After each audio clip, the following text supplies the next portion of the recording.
প্রীতমদের বাড়ি থেকে গায়ে হলুদের তত্ত্ব চলে এসেছে এবং আমায় যে বাসনে, কাঁসার বাসনে বা থালায় গ্লাসে মিষ্টি খাওয়ানো হবে আশীর্বাদ করে, সেইগুলো সবই ওদের বাড়ি থেকে পাঠানো হয়েছিল।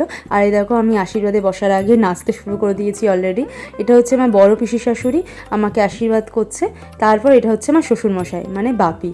বাপির সঙ্গে আমার সম্পর্কটা একদমই শ্বশুর বৌমার মতো না।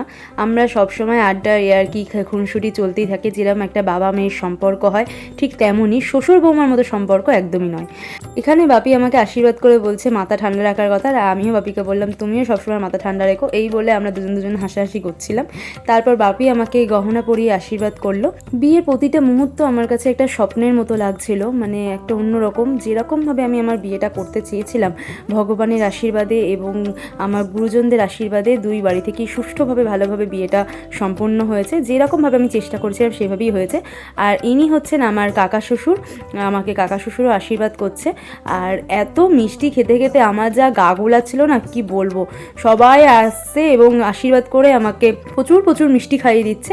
আর এই যে ট্রের ওপর যেগুলো দেখছো প্রদীপ, ধানদুব্য ডিশটা, তারপর কাঁসার মিষ্টির ডিশটা, এইগুলো সবই প্রীতমদের বাড়ি থেকে পাঠানো হয়েছে আশীর্বাদ করার জন্য। তো আর ইনি হচ্ছেন আমার নন্দাই, কিন্তু নন্দাই বলা ভুল, আমার বড় অভিভাবক।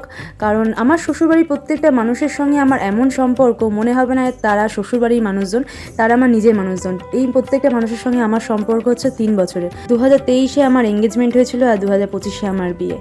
তো প্রত্যেকটা মানুষের সঙ্গে আমি ওতপ্রোতভাবে জড়িয়ে গেছি এবং প্রত্যেকটা মানুষ আমাকে নিজের সন্তানের মতো করে, নিজের বোনের মতো করে, নিজের যে যে সম্পর্কের সেই সম্পর্ক মতো করে ভালোবাসে।